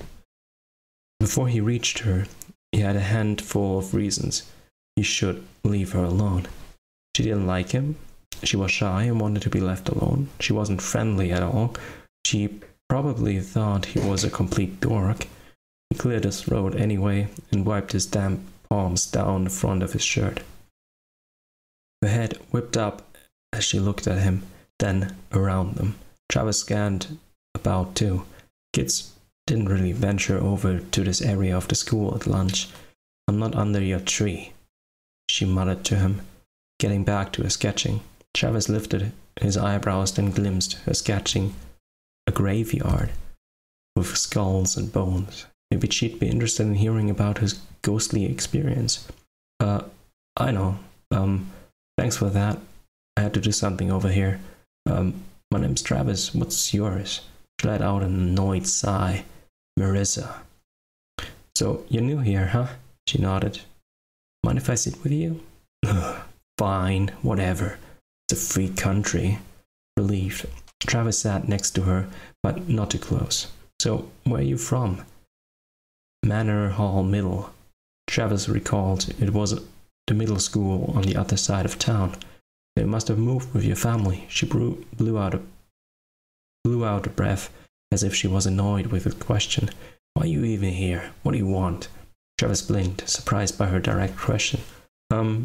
Just making friends." "Well, I don't want to be friends, okay?" Travis didn't say anything for a moment. Then he figured he could answer one of her questions. "Well, I'm actually here trying to help out a ghost." She whipped her head around him, but then they met gazes. She quickly looked away. "What do you mean?" Pleased she was interested, he settled in to explain what he'd been experiencing. "Well, I've been getting these feelings and memories from a ghost that I think died somewhere here on the school grounds. Could be trapped somewhere within a wood cabinet. I call it the Mechanical Sun Man." He went on to explain the woodshop project and its historical origins. "I'm trying to find him so I can help him. I think when I find his body, he'll be able to move on." Marissa's hand froze on the pencil she was using to draw. Travis' face heated. Why had he said this? Pretty weird, I know. He swallowed nervously and rolled his shoulders, trying to ease the tension there. She finally started drawing in her sketchbook again. She didn't say anything for a few moments, then said, "Interesting." A feeling of relief washed over him. Maybe he was finally making a new friend. "So, where are you looking?" she asked. "For his ghost." Smiling, Travis showed her the printouts of the map, pointing out at the places he intended to search. She would occasionally glance over to the pages of the map, then to her sketchbook and back again. I just checked out the janitor's workroom. Nothing there. Of all these other places to search. He tapped his feet on the concrete ground. So, you want to help me?" he asked, gripping tightly onto the papers. "Bet with two of us, we can find the cabinet and Ghost's body even faster." She shook her head and grimaced. "No, I don't want to find a dead body." "Yeah, that would be pretty traumatizing, huh?" Travis' hopes sunk. Yeah, he guessed it would be kind of gross and traumatized. He didn't really think about what it would be like to find a ghost's dead body. He'd been so focused on finding the mechanical Sunman that it hadn't crossed his mind that he'd actually find a corpse. Jeez, he really was a dork sometimes. The warning bell signaled that lunch was over. Marissa gathered up her things and they both stood. Marissa stood around him and started walking. Travis swallowed hard. "Just do it. Just ask. Marissa, maybe we could hang out at a Pizzaplex together after school one day." "It looks really..." She whirled around with wide eyes. "No, I don't want to hang out with you, alright?" Travis flinched. He swallowed hard from the rejection and he felt his shoulders sag. A little hitch clenched in his gut. He looked down at the ground as he shifted his feet. "Oh, okay, sure, I understand. No problem. Maybe we could just talk again sometime by ourselves?" Travis asked her hesitantly. "We don't have to go anywhere together." He picked up at her under the brim of his head. She seemed to eye him suspiciously. "I don't know. Maybe." Then she rushed away from him. A little light of hope sparked inside of him. Maybe Marissa would decide to be his friend after all, eventually. Before he knew it, the final bell rang after lunch. A few kids started rushing to class. It was late, too. Then he thought of the ghost. Forgotten, hidden away, he had to continue his search of the school's storage facilities. Travis wasn't sure how long he searched that afternoon, but he knew it was a long time. He'd snuck around the school grounds during the last 2 classes in order to avoid any campus supervisors, and then continued his search after school ended. He went through the art department storage room, checking behind costumes and big theater displays. He scoured through painted canvases and jugs of paint and glue. He pulled out heavy boxes and moved around old furniture, tired and sweaty. He sat on the floor after realizing the mechanical Sunman wasn't there either. Art department, check. After that, he headed to the gym's storage area, which was close by in the school auditorium. He found the door unlocked and he shuffled through old jerseys and boxes of deflated basketballs. He found some plastic activity cones, hula hoops, extra chairs and tables. A pile of activity binders were stacked on the floor. A loudspeaker and a microphone were stored in there for the principal to speak to students when they gathered for assemblies, but still there was no sign of the unfinished automaton device. So he marked the 2 storage areas off his list and thought he'd better head home to see his dad. He could be wondering where he was by now. He rushed to get home as the day had already darkened to evening and a cold wind was blowing leaves across his path. But when he got home, his dad's truck wasn't in the driveway. The house was still dark. Travis walked into the living room and checked to see if his dad had made any progress on the woodshop project. Somehow, the mechanical Sunman was halfway complete. He stopped in front of it, studying the structure. The boxed cabinet was completely put together. The door had yet to be put on, and it wasn't yet sanded and stained. The Sunman had yet to be built. That there was a chunk of wood sitting at the table waiting to be carved and painted. Amazing, he said in awe. Dad, how did you manage to make so much progress and so quickly? Dad must have been working on it all night long, he realized. Travis had a twinge of guilt that he hadn't been there to help him. He was torn between helping the ghost and spending time with his dad.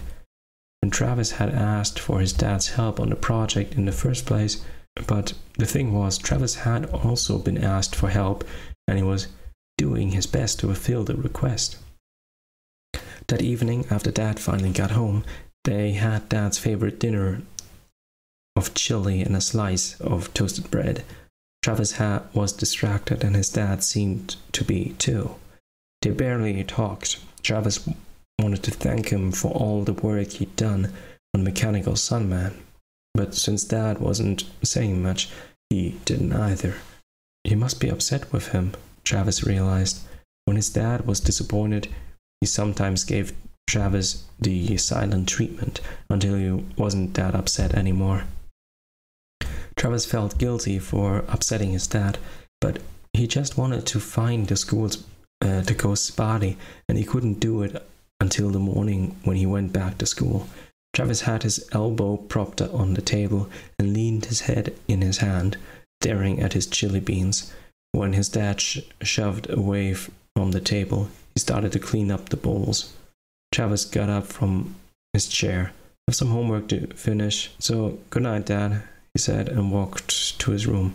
Night, Trav, his dad murmured, clearly distracted. Travis was so tired from the last couple of days, he fell into his bed and dropped off into oblivion. Travis woke up in a bed to a murmuring voice. He blinked, trying to understand who was talking. It was his dad, but who was he talking to? Travis sat up and dropped the sleepiness from his eyes. It sounded like his dad was talking on the phone to someone. Travis rose from his bed and walked into the hallway, trying to figure out who he was talking to, but his dad spoke so quickly that he couldn't catch much of what he was saying. Sometimes Travis.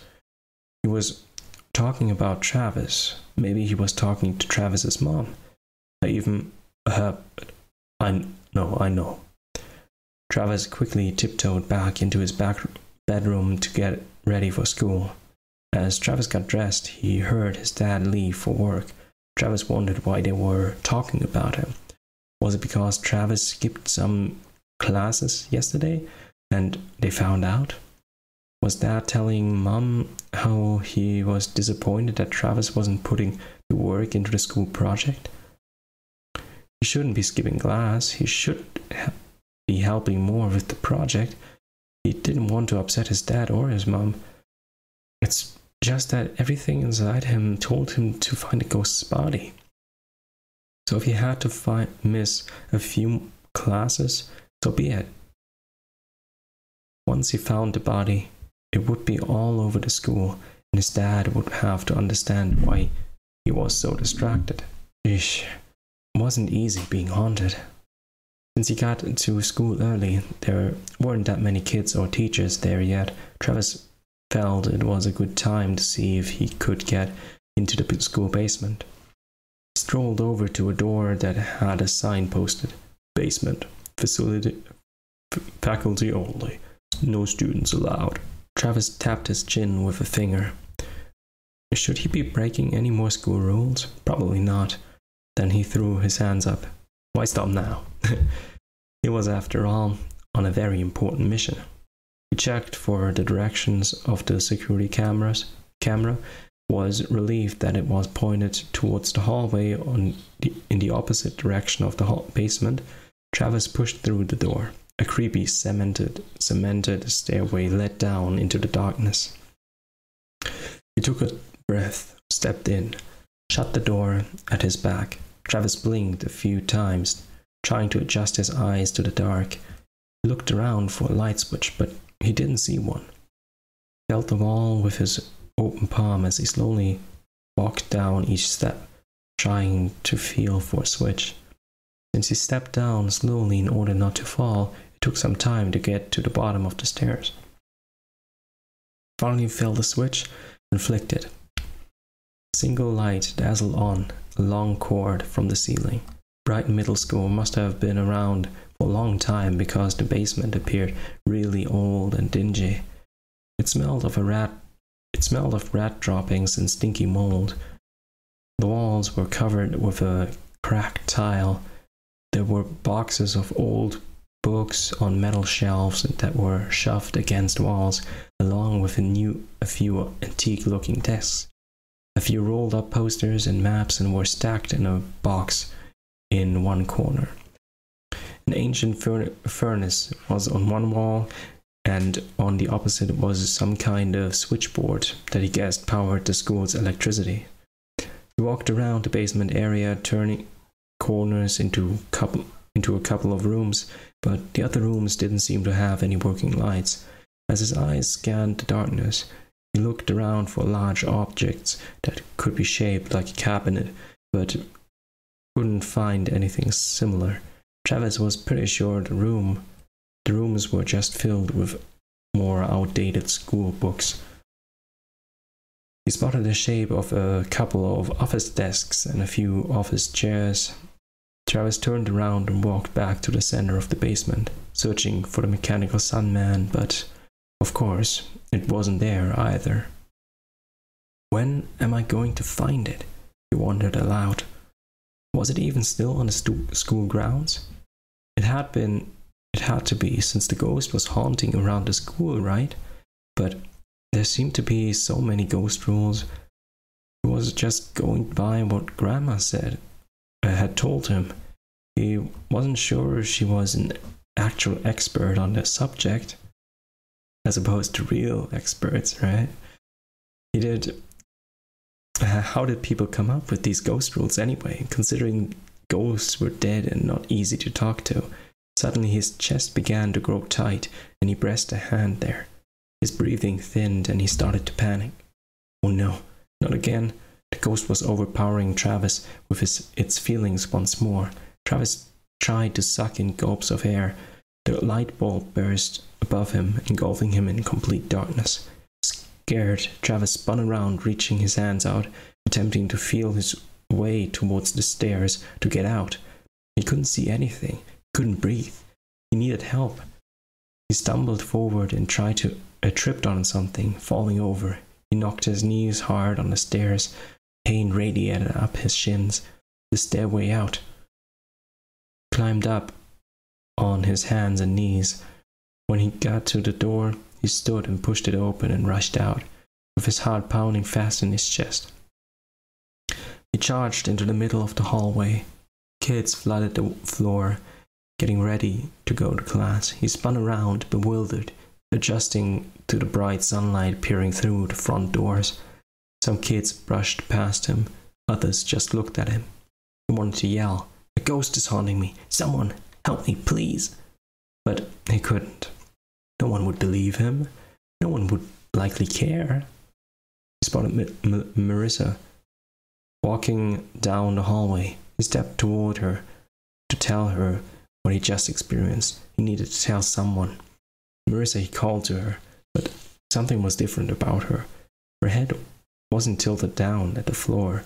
Her eyes were cheerful, and she stood up straight. Her cheeks looked so to have a little pink on them. She was actually smiling. At him? He smiled back and walked towards her, ready to tell her everything that just happened, when he noticed her walking with a new friend, a girl who Travis believed was named Trish. They were talking and smiling at each other. He waited for Marissa to say hi, to just look at him or acknowledge him in some way, but she just continued to walk by him without glance, without a word. Marissa, he called again as she walked by him, but she completely ignored him, as if he didn't exist to her. As if she never even spoken to him before. His heart seemed to squeeze in his chest. Marissa didn't want to be his friend. He wasn't good enough for her. He wasn't good enough for anyone. What What was so wrong with him? Why was he such a loner? A nobody that no one cared about, not even his parents. Maybe if he had just cleaned his room more, or told his mom he loved her more often, maybe she'd left because he'd been too much trouble to take care of. His mom was always cooking for him, cleaning after him, making sure he was doing his homework. His parents had begun to fight, as if out of nowhere. He would get so upset listening to them that he would rush to his room and slam the door until they finally stopped and realized he was witnessing it all. He felt tears well up and wiped them away with the back of his hand. He couldn't cry in front of the other kids that never let him live it down. The pit in his stomach seemed to grow bigger as he started to walk. The final bell rang to go to class, but he didn't want to go. What was the use? He never spoke to anyone. He never did any of fun things with the other kids did. Maybe it was his destiny to be alone forever. So Travis did something he'd never done before. He walked out the front doors, off the lawn of school grounds, and he ditched school. Travis walked around town for the rest of the day. The sky was a dismal grey with low-hanging clouds. He walked to the mega Pizzaplex, staring at the neon lights that flashed across the big sign. The parking lot was filled with cars even on a weekday. He looked at the animatronic pictures on the windows, staring at Glamrock Freddy, Montgomery Gator, waving with their hands as if to invite customers in. Travis thought about going in, but he didn't have any money for a ticket, and it would be more fun with a friend if he'd ever have one of those again. Travis continued on. The streets were busy with commuters. He heard horns and loud motors. He walked across an alleyway, and a little stray dog started barking at him.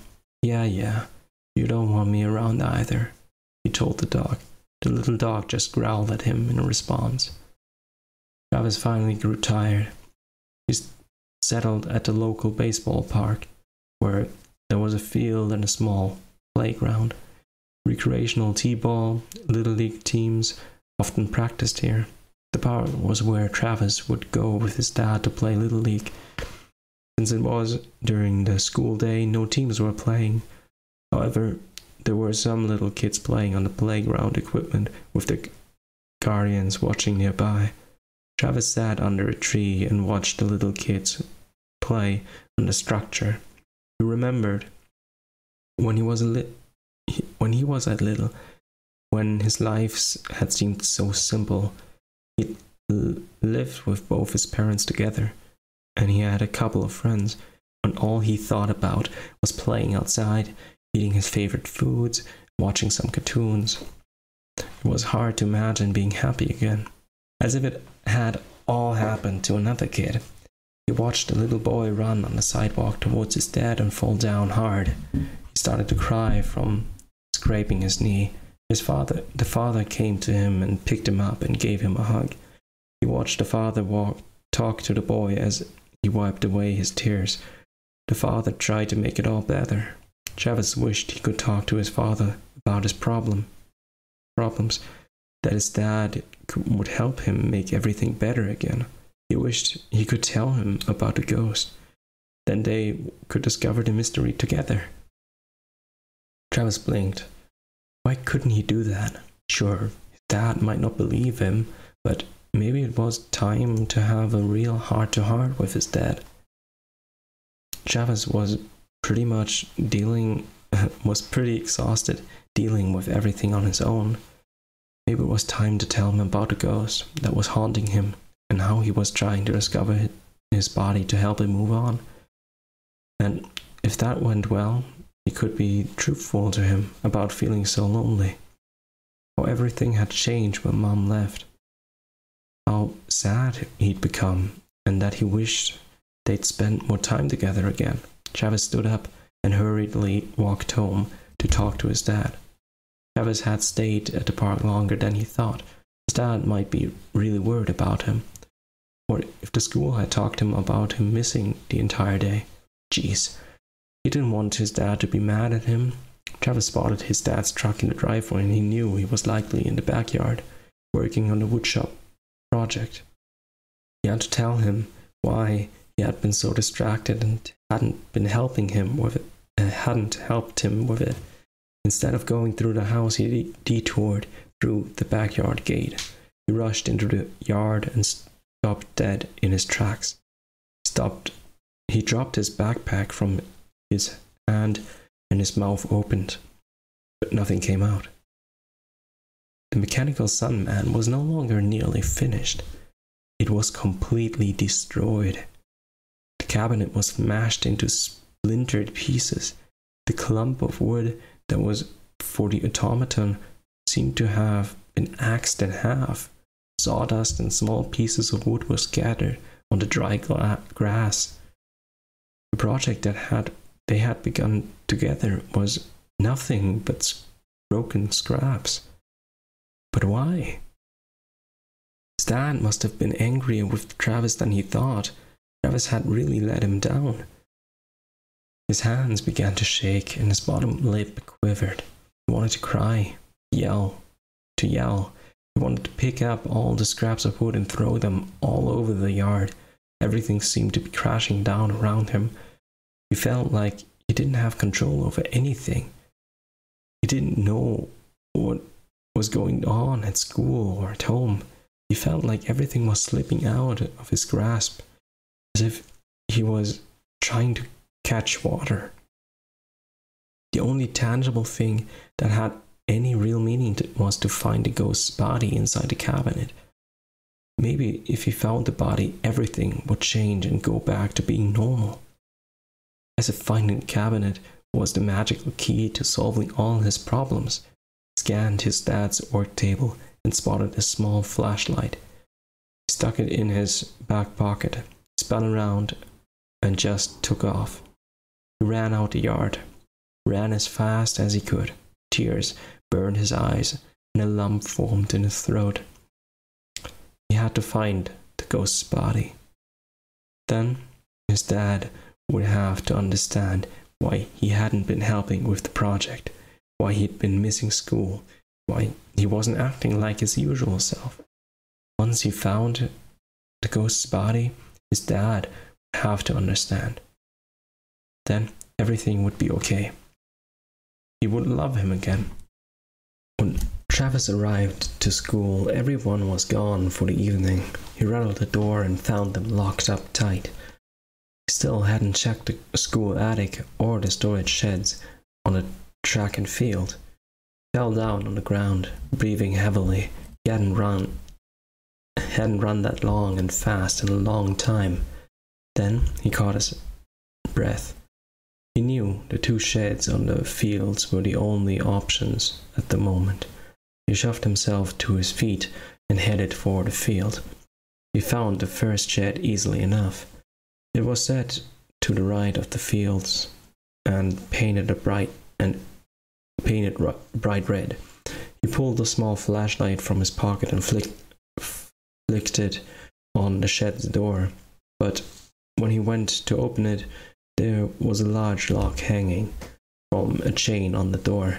No. Disappointed, Travis yanked on the chain, trying to see if it could loosen it, but the lock was too sturdy. He wasn't getting into the shed without a key, but the lock was too sturdy. He wasn't getting into the shed without a key. Maybe he could get in when they opened it for a PE class the next school day, but tomorrow seemed too late. There was an urgency drumming inside of him. He recalled the school map in his mind and scanned around for the other shed on the field, but he couldn't find it. That's weird, he murmured. He looked across the field to where the other shed should have been, but instead only spotted the old bleachers. So, where's the other shed? Travis started towards the bleachers. The school had upgraded to new seating, but instead of hauling out the rundown benches, They moved them to the back of the field. When Travis made his way over there to the wood structure, he noticed some of the seats were broken and paint was chipped off the wood. Grass and weeds had overgrown underneath. There was some trash of used wrappers and soda cans stuck in the weeds. Could the shed be hidden behind these bleachers? He wondered. With the flashlight on, Travis squeezed underneath the seat of the stacked benches and pushed aside the tall weeds. Buried way in the very back was the other storage shed. This one had faded red paint with a rusted chain hanging from the door. As Travis pushed through the weeds, he hoped he could at least get inside this shed. He rattled the rusted chain as if it would, by some kind of miracle, the chain would just fall off to the ground. Yes, the door was locked. As Travis pushed through the weeds, he hoped he could at least get into this shed. He rattled the rusted chain, and if by some kind of miracle the chain just fell off the door to the ground. Yes, the door was blocked by thick weeds, and it took a lot of shoveling to wedge the door open enough to squeeze through. It was pitch dark inside, and Travis walked into a spider web, slapped it away, and dropped the flashlight. He felt a chill run across his body. Was the ghost around? Travis leaped as he felt a spider skitter across his arm. He slapped at his skin, and then he shoved himself against the back of the shed, breathing hard. Shush! Get it together, Travis, he whispered to himself. Come on. Can't be scared now. He couldn't let some creepy spider webs and insects scare him off. He had to get in there and search for the mechanical Sandman.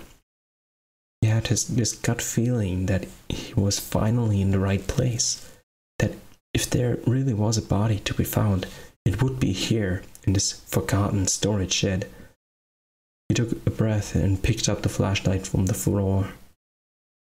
He waited for his eyes to adjust to the darkness as he flashed a small beam of light across the shed. The storage area was nearly packed to the roof with junk. Jeez, that's a lot of stuff. There were old nets filled with football jerseys, flags for a flag football. There were rubber cones and football, soccer balls and frisbees, track hurdles and plastic mats, hockey sticks and running batons, a couple of boxes piled with old wolf mascot costumes. There was a rusted push mower crammed in with other lawn stuff. It smelled of mildew and something rotten, like there may be some dead rodents in the shed. Travis hesitated for something else. The hairs on the back of his neck raised, and a burst of adrenaline flashed through him. He had to find out if the body was really here. The ghost really died inside the cabinet. He started grabbing boxes and nets full of equipment in front of him and shoved them behind him, threw the hockey sticks out of the way and pushed aside the hurdles. He was going to have to dig himself back out of the stuff, but he didn't care. He needed to finish this, to find the truth. The ghost deserved to be found. He threw stuff around and shoved through more. It started to become hard to breathe. Dust was flying everywhere, and cobwebs stuck to his body. He could do this. It felt like forever until he reached the back of the storage shed. His foot kicked something hard. Travis froze. He reached out his hand and felt a large wood box in front of him. His fingers actually tingled. This had to be it. Pulled off another cardboard box from atop the box wood surface and scanned the flashlight onto the box. And there it was, the unfinished mechanical Sandman, sitting on the cabinet. He'd finally found it. You're here. He was starting to think you might never find it. I feel like I've been looking for you forever. He touched the rough dents in the wood of the automaton's face. Travis could feel where the nose and the eyes were supposed to be. It felt so surreal, as if he found a long-lost treasure. I found your mechanical son, man, he said aloud to the ghost. Does this mean I really found you, too? His mouth went dry, and he started to shiver. He brushed a hand across the surface, felt a layer of dust brush off with his hand. Crouched down in front of the cabinet. He grabbed the handles and tried to open the doors. The doors were stuck. Gritting his teeth, Travis yanked really hard, but the cabinet wouldn't open.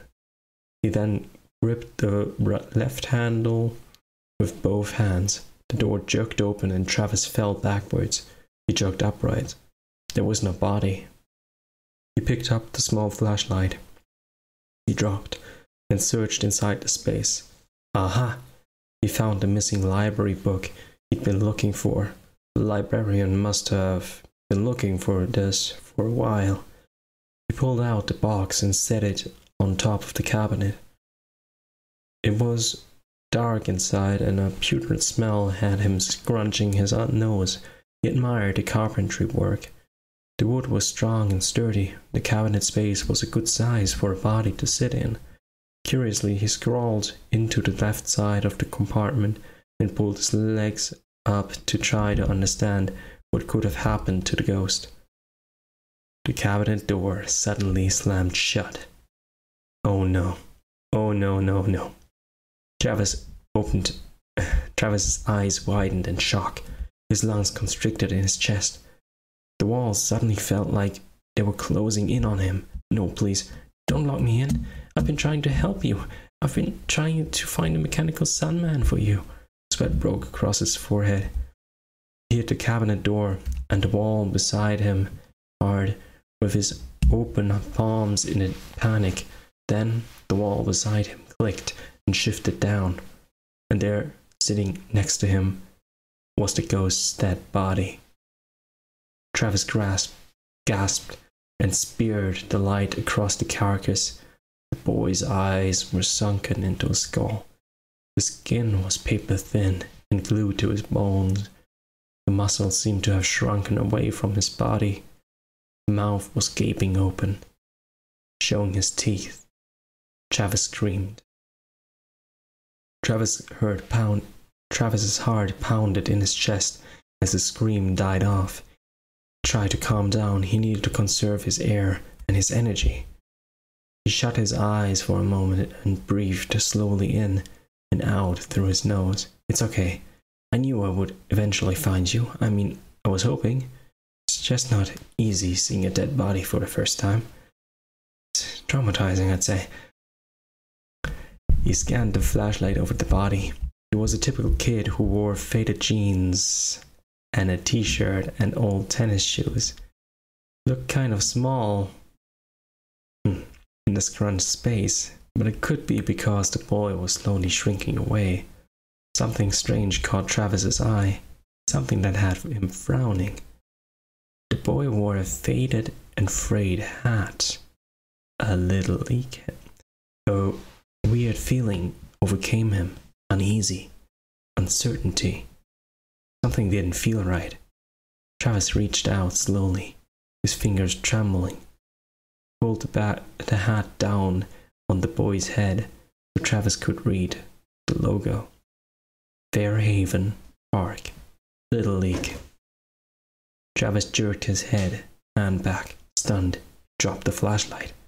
That was Travis's hat, with exactly the same frayed edges and a hole in the bill. No. This couldn't be right. Travis shook his head and scooted against the back of the cabinet, as if he could somehow get farther away from the truth. He pulled his legs against the chest and wrapped his arms around his knees and stared at the body.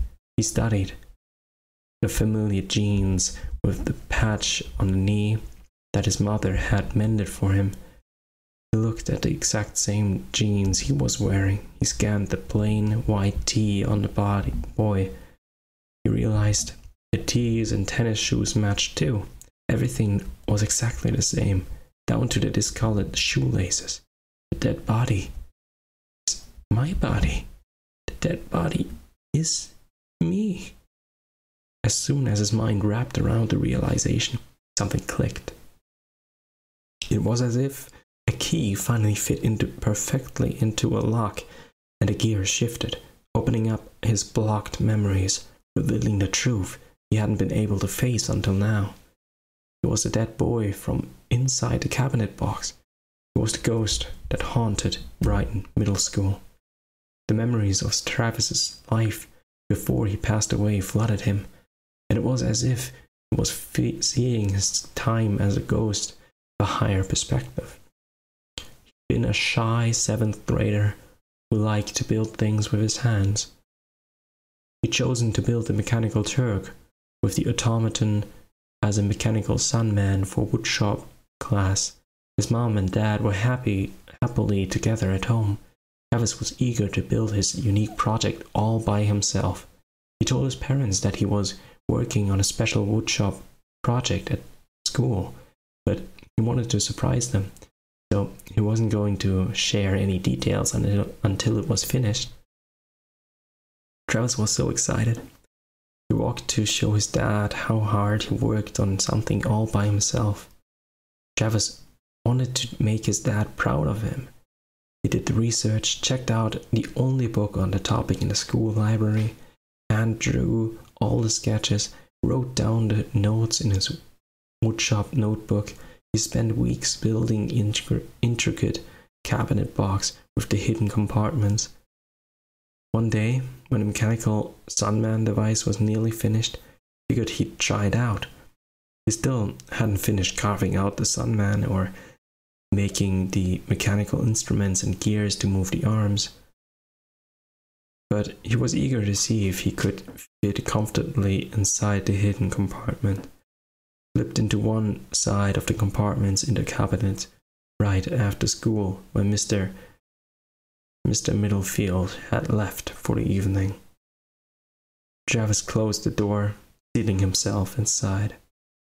He was pretty pleased with the result. And then, when he was ready to get out, the cabinet door wouldn't open. Travis had cut the wood too precisely, and the door had become stuck. He'd hit, he'd slapped, he'd kicked, he'd gnawed at the wood, he'd called out for hours, but he'd made the cabinet too snug, too airtight. Travis began to sweat, to lose air, as he tried to break into the next cabinet. He'd exhausted himself and ultimately fell asleep to never wake up again. Suddenly, he was just back at school, completely forgetting that he'd just died, going on with his life as if he was still alive, attending Brighton Middle School and continuing his 7th grade class schedule day after day.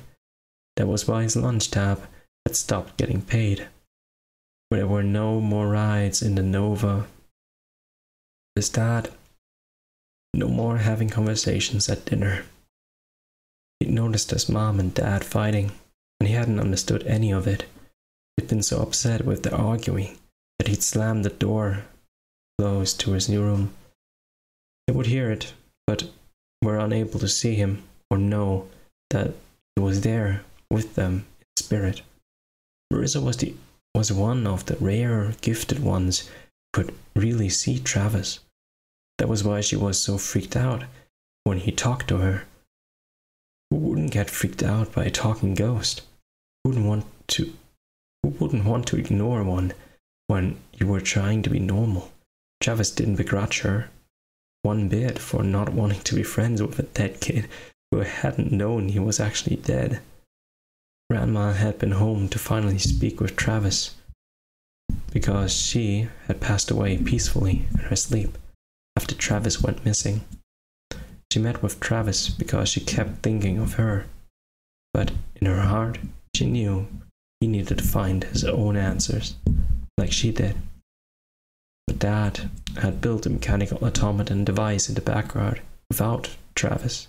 The notebook his dad had read was from Travis's old notebook. The conversation with his dad had on the phone with Travis's mom came clearly to him now.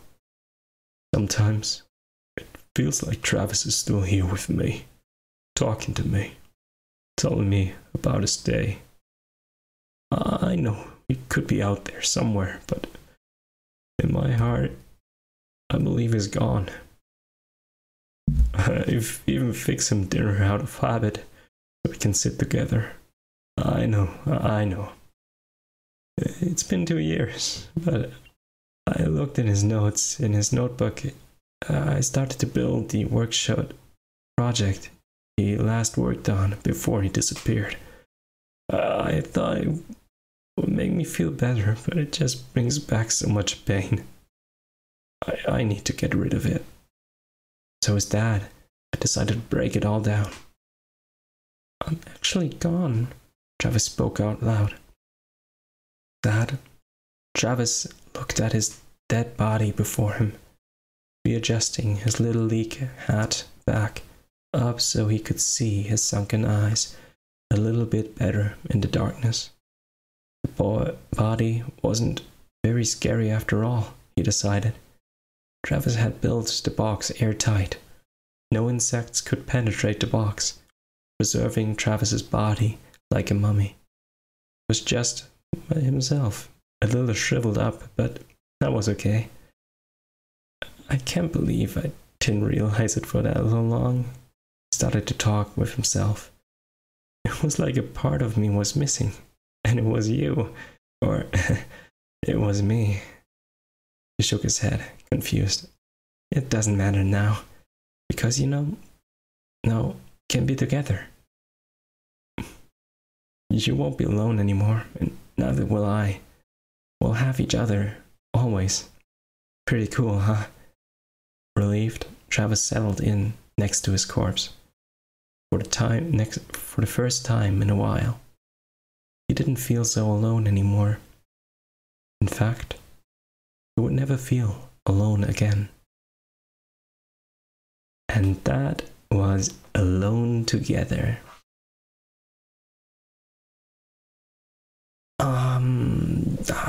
Yeah. Lovely story, actually. I liked it. Yeah. Good story. Well, that's it for Alone Together. Next up, Stidophobia. The very lore-implicating story from what I've understood. At least there were a lot of theory videos that I've been skipping from Ozone and Right Host and whatnot, and who not, and what's not, whatever. I've been skipping a lot of theory videos because I haven't read this story yet, so I hope I get to this pretty soon, maybe next week or something. Anyway, bye.